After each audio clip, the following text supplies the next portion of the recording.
નવા નવા લગ્ન થયા હોય ને પતિ પત્નીના, અને ત્યારે એમાંય પતિનું નામ અશોકભાઈ હોય, અને ત્યારે એ કોમળ સ્વરની અંદર એમના પત્ની જે છે એમનો અવાજ આપણે સાંભળીએ ને ત્યારે આમ એમ કે અશોક, ત્યાં તો અશોક ઓગળવા માંડે. આપણને એમ થાય કે અશોકને ડબલું લઈને ડોલમાં ભરવો પડશે. ધીમે ધીમે સમય જાય.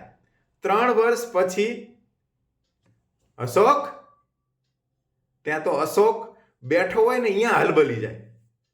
અને 12 વર્ષ પછી અસ્કા, ત્યાં તો અશોકના હાથમાંથી ડોલ પડી જાય.